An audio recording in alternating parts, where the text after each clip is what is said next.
ওম শান্তি। বৃহস্পতিবাৰ আৰু পৰাপক্ষত ৰবিবাৰে আপুনি এইটো নিয়মৰ ঘৰত পালন কৰকচোন। দেখিব আপোনাৰ ঘৰখনত সুখ, শান্তি, আনন্দ, শক্তি, পবিত্ৰতা, দিব্যতা, সকলোৰে মাজত মধুৰতা, মৰম, চেনেহ, মিলাপ্ৰীতি বহুত বৃদ্ধি হ'বলৈ ল'ব। সেইটো হৈছে পৰাপক্ষত বৃহস্পতিবাৰে বা আপুনি সপ্তাহটোত যি দুদিন আপুনি নিৰামিষ ভোজন কৰে সেই দুদিন আপুনি ঘৰখনত ভোগ লগাওক। ভোগ লগোৱা একেবাৰে সহজ। এনেকৈ নাভাবিব বহুত কঠিন হয়, ভোগ লগাবলৈ হ'লে বহুত নীতি নিয়ম পালন কৰিব লাগে। নালাগে, আপুনি একোৱেই নীতি নিয়ম পালন কৰিব নালাগে। সেইবাবে পৰাপক্ষত ওচৰত থকা ব্ৰহ্মকুমাৰীজ প্ৰতিষ্ঠানত গৈ পেলাই অকণমান যদি শিকি লয় তেন্তে আপোনাৰ কাৰণে আৰু সহজ হ'ব। গতিকে আৰম্ভণি কৰিবৰ কাৰণে মই আপোনাক কৈ দিওঁ যে যিদিনাখন আপুনি নিৰামিষ আহাৰ গ্ৰহণ কৰে পৰাপক্ষত সেই নিৰামিষ বনোৱা পাত্ৰটো যদি পাৰে আপুনি অকণমান নতুন ল'লে বা তাত আমিষ নবনোৱা হ'লে ভাল। তাত আপুনি খাদ্য বনোৱাৰ পিছত এখন থালি ৰাখিব। ভোগ লগোৱা থালি আজিকালি অনলাইনতো পায়, বজাৰতো পায়। 100 টকামানৰ পৰা আৰম্ভ হয়।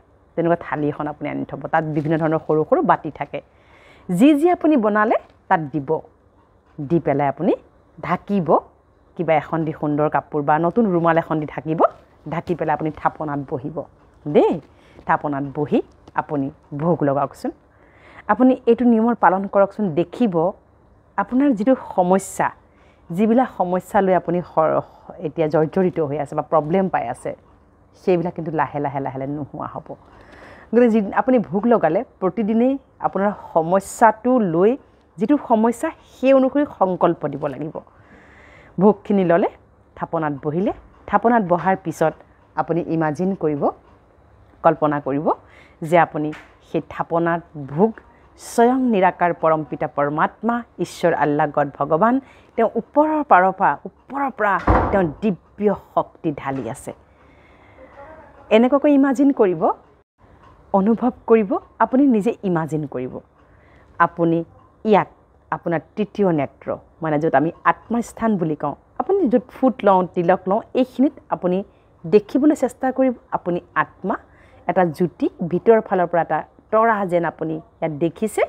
আৰু ওপৰত আপুনি দেখিব একেই এটা তৰা আকাশ মাৰ্গৰ পৰা বহুত শক্তি আৰু পোহৰ সেই ভোগখিনিত পৰিছে, সেই খাদ্যখিনিত পৰিছে।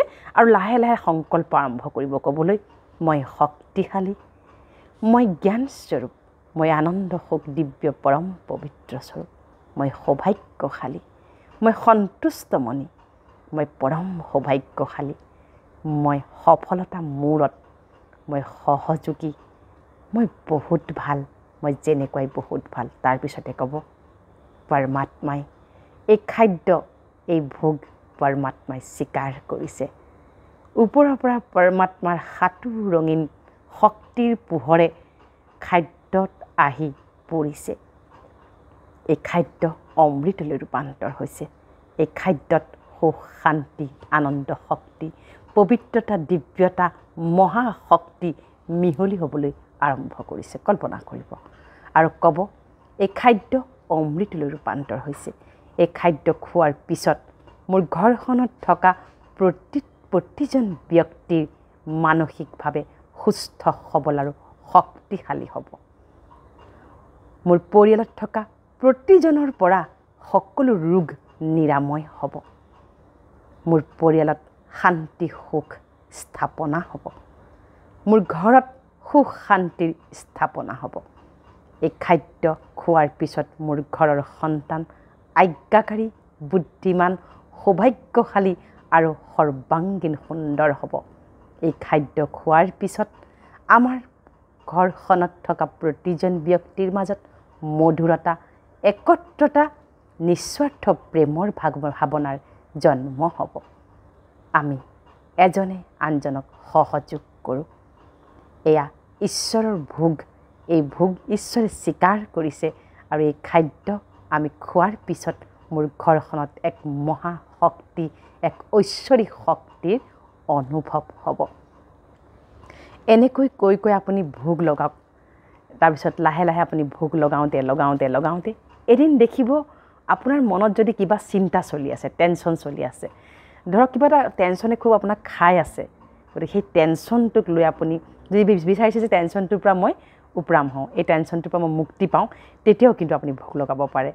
ক'ব এই খাদ্য এতিয়া ভোক লগাব বহিব, একেখিনি কথা ক'ব, তাৰপিছত ক'ব এই খাদ্য খোৱাৰ পিছত মোৰ মন বুদ্ধিৰ পৰা সকলো টেনশ্যন, সকলো দুশ্চিন্তা পৰিষ্কাৰ হৈ যাব, নোহোৱা হৈ যাব। মই নিৰ্ভয় আত্মা, মই সৌভাগ্যশালী এটা আত্মা, মই মানসিকভাৱে সুস্থ সবল আৰু পাৰফেক্ট আত্মা। মোৰ কোনো মানসিক চিন্তা নাই, মোৰ সমস্ত চিন্তা মই পৰমাত্মাক সমৰ্পণ কৰিছোঁ। মোৰ জীৱন সুখী, আনন্দস্বৰূপ আৰু দিব্য শক্তিৰে ভৰপূৰ। এনেকৈ ক'ব, এনেকৈ ভোগ লগাওক, দেখিব আপোনাৰ জীৱন শ্ৰেষ্ঠ হ'বলৈ আৰম্ভ কৰিব। তাত বিভিন্ন সংকল্প আপুনি দিব পাৰে, বিভিন্ন সংকল্প আপুনি ক'ব পাৰে, যেনেকুৱা যি সমস্যা তেনেকুৱা সংকল্প আপুনি প্ৰয়োগ কৰিব পাৰে আৰু এই ভোগ আপোনালোকে খাওক, পৰিয়ালৰ সকলোকে খুৱাওক, দেখিব আপোনাৰ জীৱন, আপোনালোকৰ পৰিয়ালত সুখ শান্তি ইত্যাদি বিৰাজ কৰিবলৈ আৰম্ভ কৰিব আৰু আপুনি সেই সুখৰ ভাগিদাৰ হৈ সকলোকে এই কথা আপুনি শ্বেয়াৰ কৰিবলৈ বাধ্য হ'ব। আচ্ছা, ওম শান্তি।